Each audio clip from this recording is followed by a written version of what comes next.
me just start that. Here it is. My name Reggie. I just got you out of class. Everybody clap for the black man. I got you out of class. Thank you very much. Now do me a favor.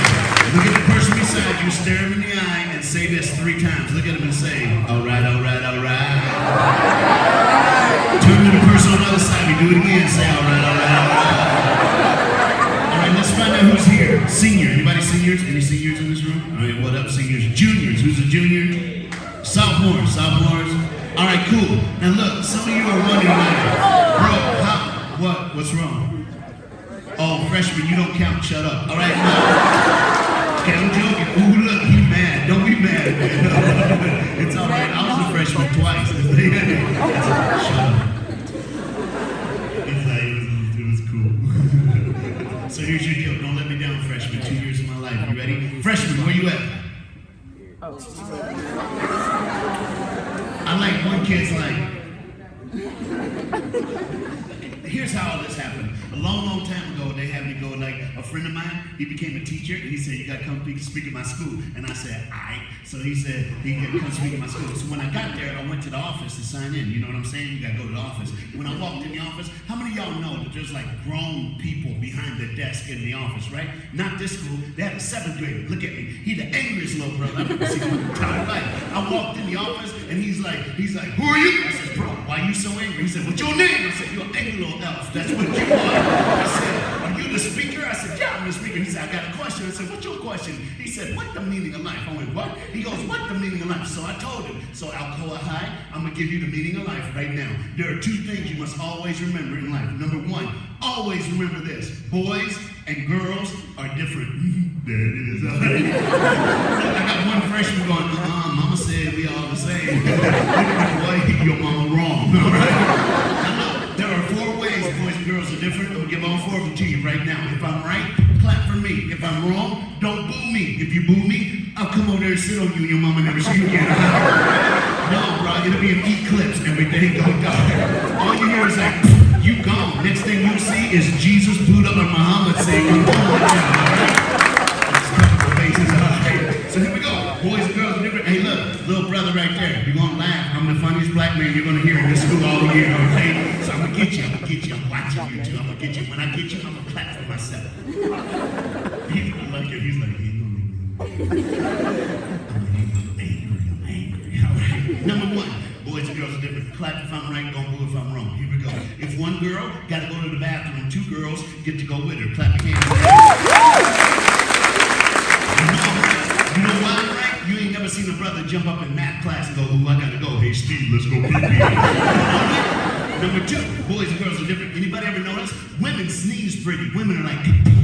If a brother sneezes, you better run. Women cry pretty. Women are like, men, we hold it in. When a brother finally cries, it's the ugliest thing you ever seen in your life. Brother's like, that's number 2. Look at your neighbor and say, all right, all right, all right. Number 3, I'm just going to say it. Women can drive cars better than men. Women can drive better than men. No, you didn't. No, you didn't. You a freshman. You ride a bicycle. Shut up. Yeah, a woman got a brand new car. It's a wrap. Oh, I got it. A woman got a brand new car. She really can't drive very far. She forgot to put gas in her car. Now brother gonna steal her. Okay, stop it. A woman will wreck her car to save a cat running across the road. A man will wreck his car to kill that sucker running across the road. That means, anybody ever get up in the morning, get your toothbrush and your toothpaste, and you go to put it in your mouth and the toothpaste falls off? Yeah. Girls, what do? Wash it out. Get more toothpaste. Brothers, what do? Scoop it up. Who cares if your daddy shaved that morning? Scoop it up anyway. Go to school, got hair on your teeth, that's a bad day, all right? Hey, boys and girls are different. Number 2, before I do number 2, I'm not just a speaker, I'm also a professional saxophone player. That is a soprano saxophone, and if it's all right, can I play a song for y'all today? I'm glad y'all clapped. I'm doing it anyway. I just thought that would be nice, man. So here it is. I found the song. I found the purpose of today. What, your 2nd day of school? Because some of y'all angry, aren't you? You mad. Come on, girl, school. She angry. She's like, Okay, so I found the song that's gonna make it all better, all right? So I'm gonna play my happy song. It takes me to a happy place, all right? If it works for me, it can work for you. So y'all ready? If you know it, you gotta help me out. This is my happy song. Everybody touch your neighbor and say, let's get happy.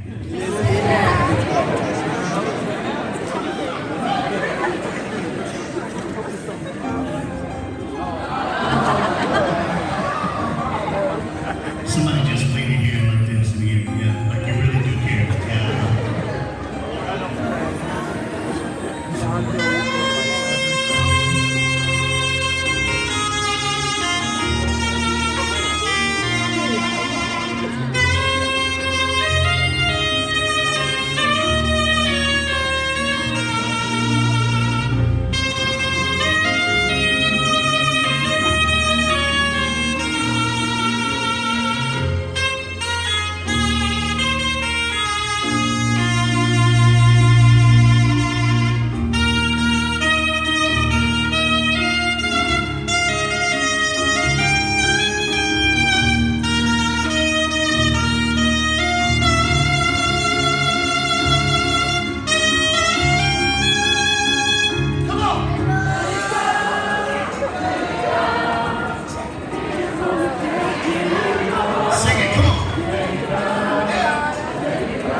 This is how we do it.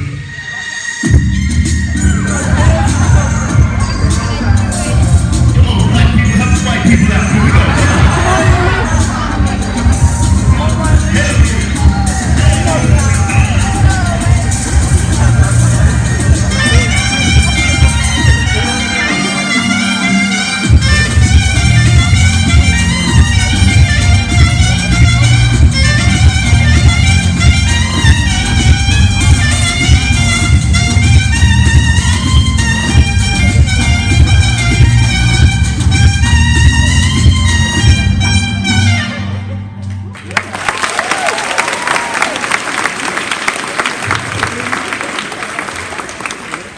Number one, boy and girl living. Number two, it's just a phrase, so I'll say it, you say it back to me. It goes like this. Life is a roller coaster.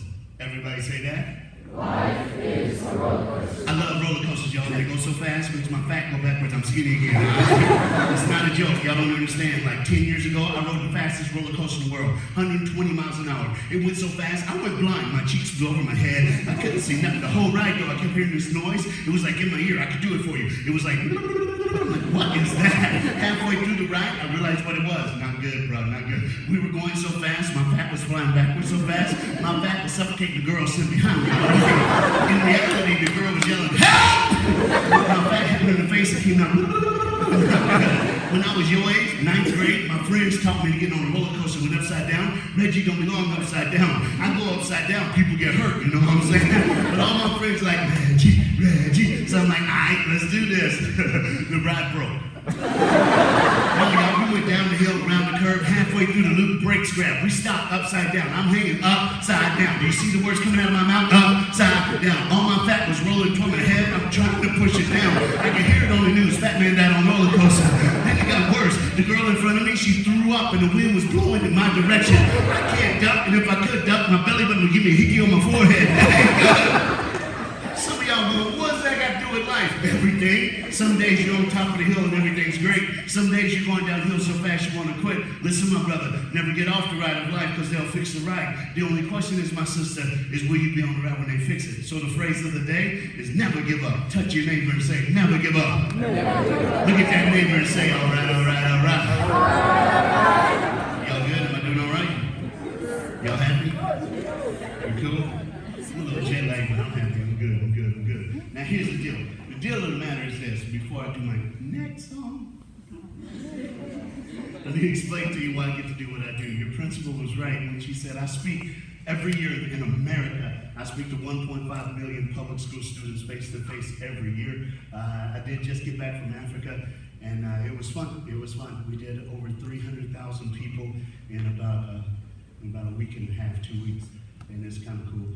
I work for the National Football League. I speak to every team. That's why Denver Broncos had their physicals on Sunday, and Monday was their first session, and I was there to speak for them, and that's cool. I'm born and raised about 12 miles from here. I'm from Knoxville, Tennessee, and I grew up. I went to Fulton High School, and this is what I do. If you go to Fulton High School, they have a Hall of Fame. My picture's in the cabinet, and this is what I do. I just help people.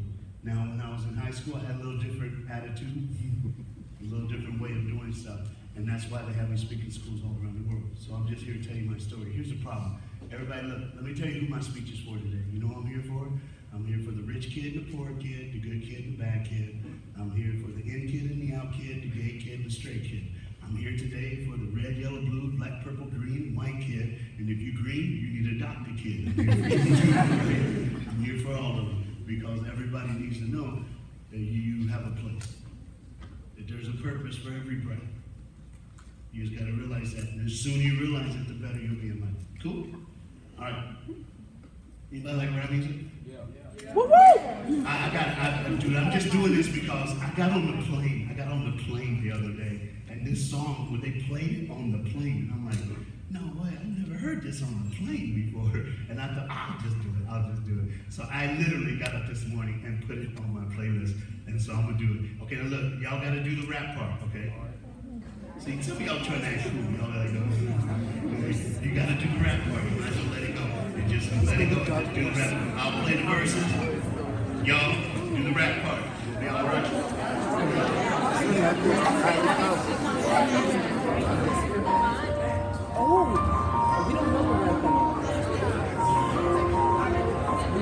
Anybody know it already?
my last.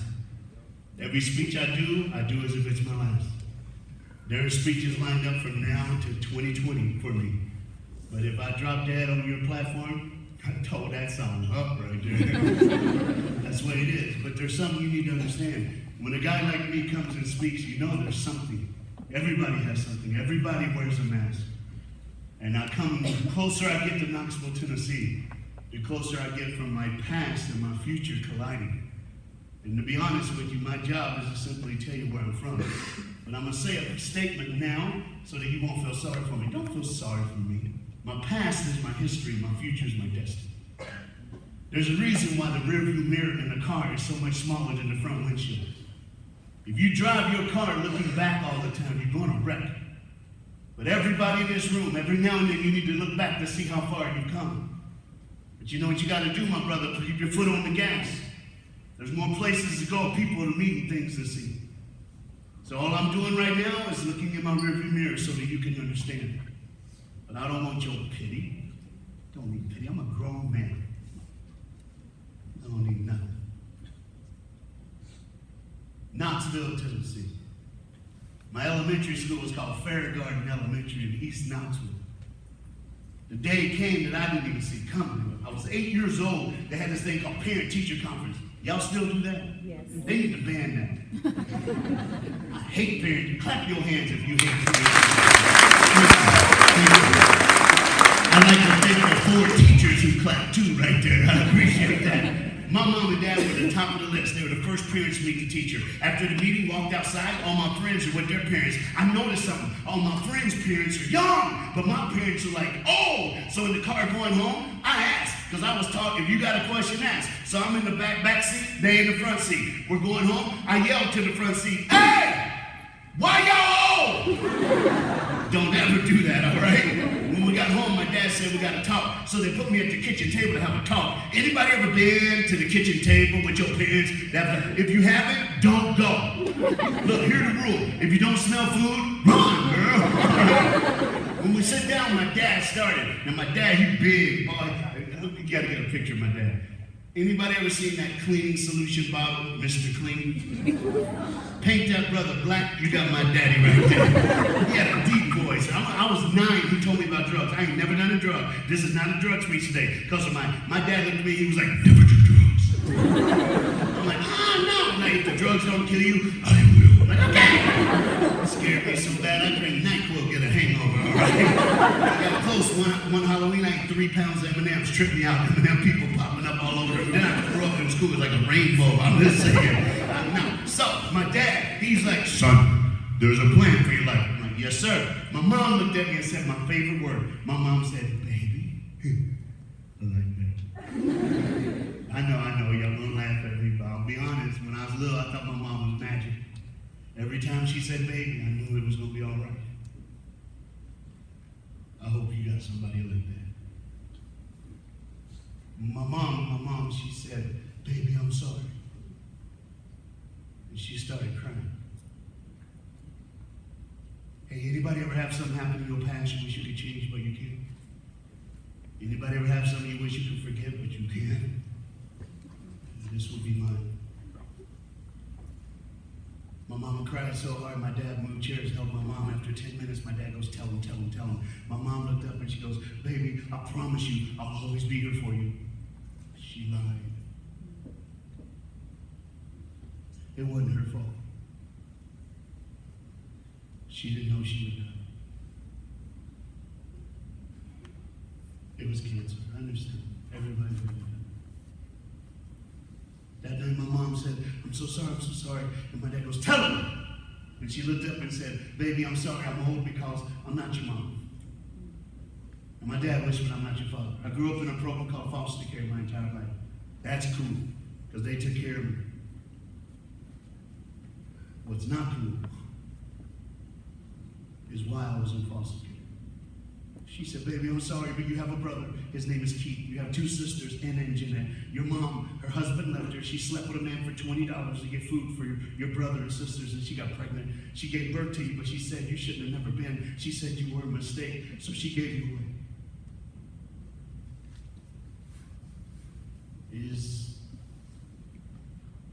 Now this is where I could either go one way or another. Let me find out which one you want. Who wants me to tell the truth? Who wants me to just stop with it right there and just keep going? Truth wins.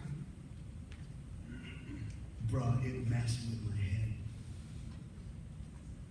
Did you know from 8 years old, when I found out to 21 years old, I had one dream. I wanted to die.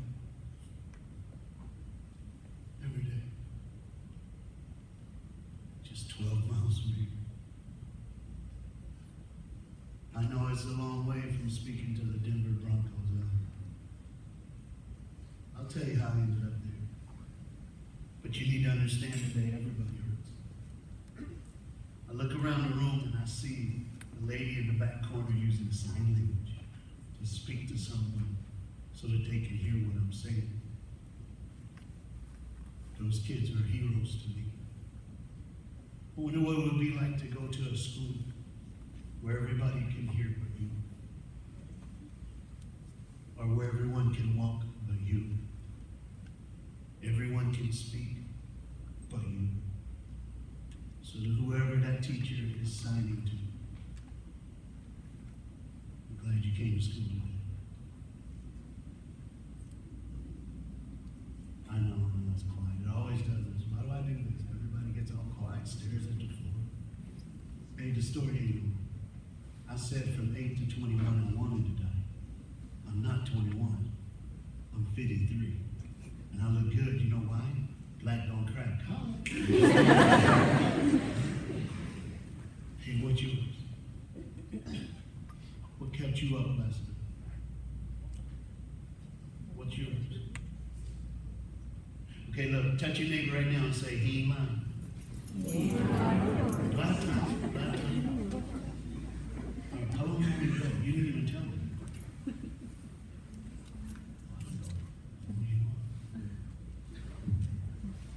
Look at your neighbor and say, he ain't lying. Okay, look at Reggie. This time last year, I was about to go to New Zealand. Just like I go every year this time, right? Right before I start my American tour, I end up in New Zealand, Australia. This year is New Zealand, Australia, and Indonesia. Last year it was New Zealand, Australia, Singapore, Malaysia, and the Philippines. All right. So now here's the deal. Last year I get on a plane in Florida to fly overseas. And here's how you do it. I got on a plane in Florida. I flew to Texas. From Texas to California. From California to New Zealand. All right. Now look, first flight from Florida to Texas, hour and a half. Second flight was like 5 hours. Okay. Last flight, 17 hours. All right, on one plane. But it's cool. Free movies. You know what I'm saying? All right. So the first flight, everything was fine. When I got to Texas, the plane broke. Okay, the girl in the second row just went, oh my God, the plane broke. No, it was on the ground, all right? It didn't crash. Normal people can survive an airplane crash, but when you're this big, I'm dead. And whoever sat beside me, she dead too, all right? So by the time I got to California, I had to run from one terminal to the other terminal to catch my plane to get to New Zealand. So I'm running through the airport, and I'm gonna tell you right now, I don't know if you've ever seen people run through the airport. It's cool, but I'm pretty sure you ain't never seen a 300-pound brother running, because that's awesome. I wish I had a GoPro on my hat. I could have made a lot of money, because all you could hear was, look out!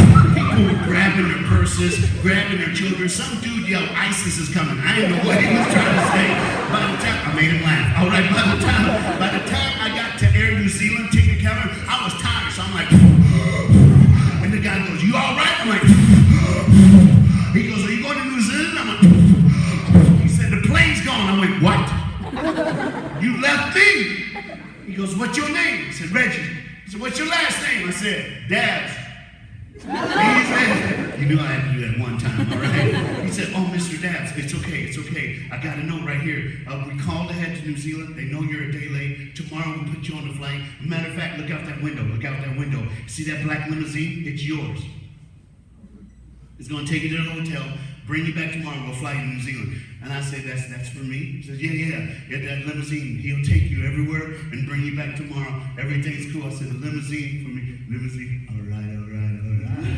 Okay, look, I ain't gonna lie to y'all. You know good well I didn't go straight to a hotel. If I'm in California with a limousine and a driver, you know I went to McDonald's. And you know I went through the drive-thru, you know what I'm saying? And when I got to the window to pay, I'm standing in the sunroof. Yeah. When I finally got to the hotel, I'm on the 10th floor. It was called the Embassy Suite Hotel. I went to sleep because it was midnight in California. That's 3 a.m. here. I got to go to bed. I was sleeping good. Anybody ever sleeping good and something wake you up? I was out. I was gone. All of a sudden, the voice in my head went, uh-oh. And before I can answer, uh-oh what? I ain't lying. Touch your neighbor and say, he ain't lying. He ain't lying. Look at me. Last week of August, 2015. I was in an earthquake. It was wrong. Everything was shaking, y'all. My bed shaking, the curtain shaking, the TV shaking. All I could do, I was like, ha! All I could think was, I'm on the 10th floor. I wonder who under me on the 9th floor. Whoever they are, they gonna die. By the time I jumped up and went, ha! The earthquake was over. I'm standing there. I turn on TV. Some weather dude's like, y'all feel that? That was an earthquake. Tomorrow's gonna be sunny and 75. I'm like, shut up! Dude, so I'm like, what is the world going on? So I grabbed my iPad. I went on Wi-Fi and I said earthquake and hit search. Check out what came up.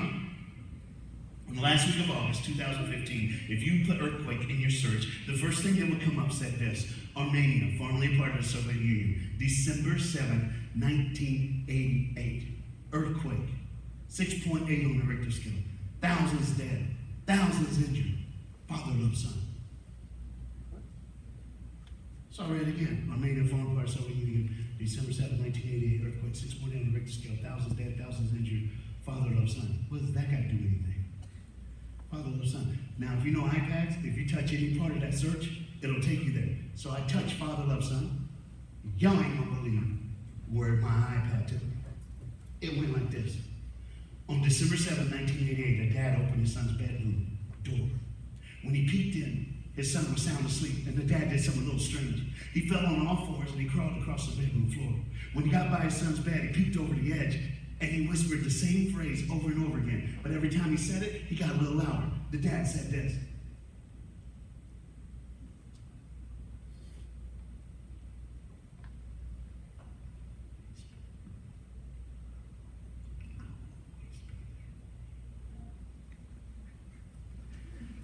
The girl goes, oh.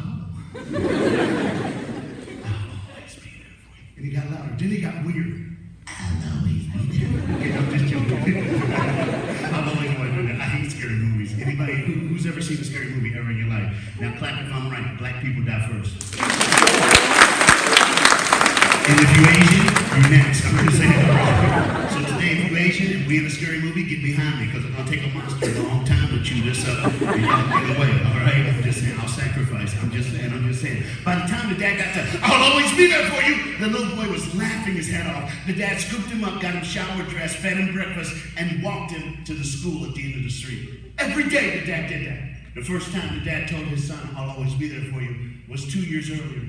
It was the day that the dad said goodbye to his wife, and the little boy said goodbye to his mom. She was in an automobile accident. There was nothing they could do to save her.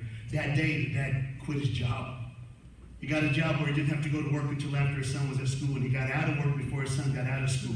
And every day, that whole life was around his boy.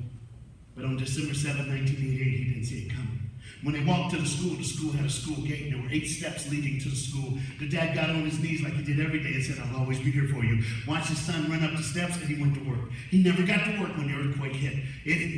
Buildings were crumbling all around this man. He dropped his briefcase, turned, and just started running back to the school. When he turned the corner and his eyes to see the school, what he saw with his eyes made him vomit on the concrete. It was a 3-story school with 1,000 students. It was too weak to handle that earthquake, and it crumbled on itself, and it buried every kid. Everybody's dead. Everybody's gone. The only thing he could recognize was that school gate that he just left his son at. He ran to the gate, and he stood there, and he could hear women screaming, my child, my child, my child. He closed his eyes, and the dad thought back to the first day of school. You know why, my sister? Because on the first day of school, he didn't just take his son to the gate. He walked him to the classroom. So 1, he knew it was 8 steps to get to school. 2, he knew he had to turn left and right 27 steps down the hall. 3, he knew he had to turn left and go 13 steps and turn right, and the classroom was there. When he opened his eyes after dodging the electricity that was still running, he started digging.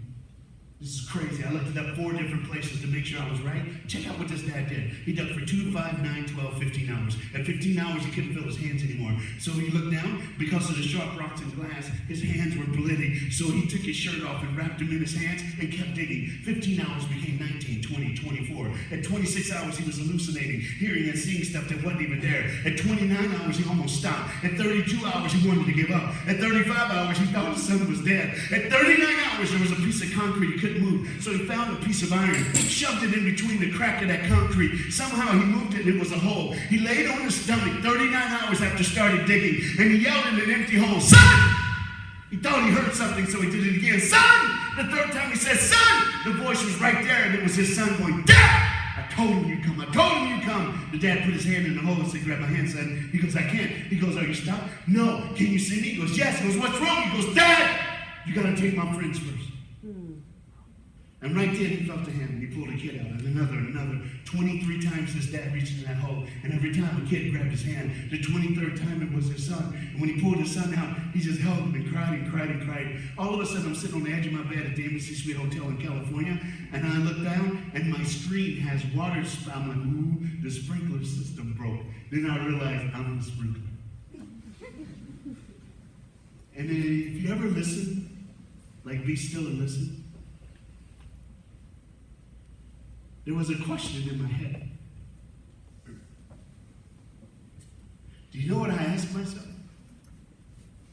Who'd dig me up? Who'd come for me?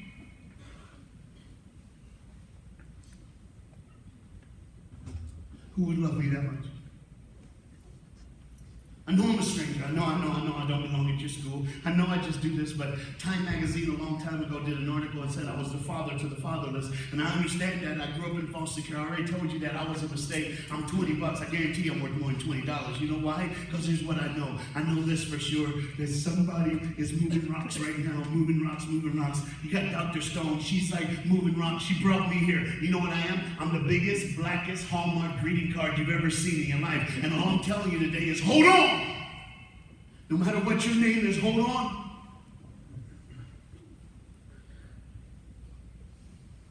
Because you're going to make it.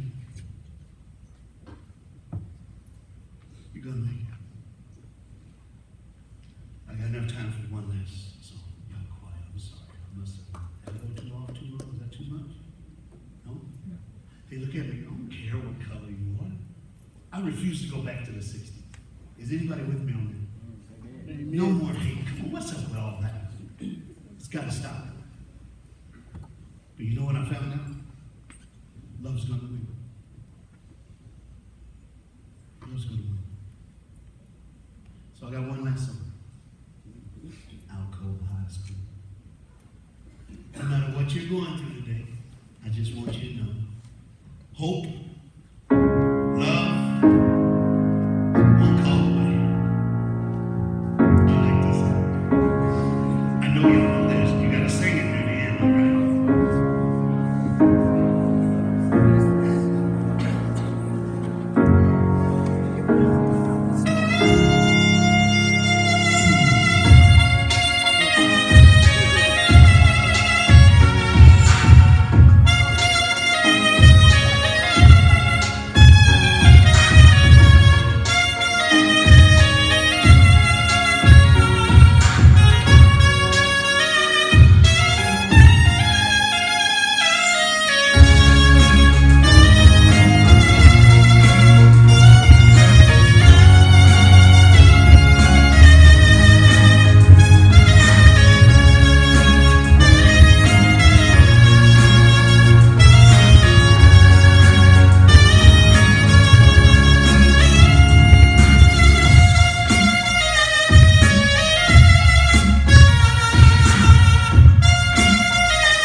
2016 actually marks the 30th year of me speaking in public schools. I've been doing this since I was 22. So, at the end of every assembly program, I just drop one song. I don't say nothing, and I just need to see if the school, wherever I'm at, got the hit factor. So I waited to the end. So I'm just going to play a song. And if you know what to do, you got to do what you got to do. You must represent your school. So if you know what's going on, if you know what's happening right now, then you know what you must do. So right now, you got to get the courage. Uh-oh, somebody's already standing up. Because you know what? We're going to have tornadoes in the house. All right now. Who else? Go ahead. Now it's time to stretch. Get up and start stretching. There you go. I'll pull high. There you go. Oh, my. Are y'all ready? All right, here we go. 1, 2, 3,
go!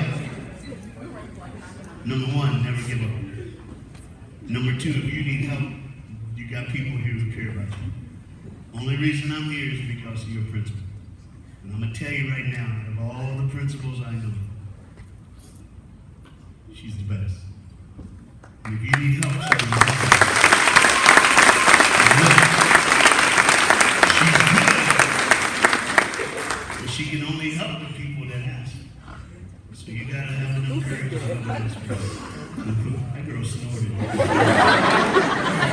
Come on, girl. That was good. That's all right. Hey, so my name's Reggie. It's an honor and privilege to be in your school today. Thank you for letting me hang out with you. Would you please clap for your greatest principal? I really just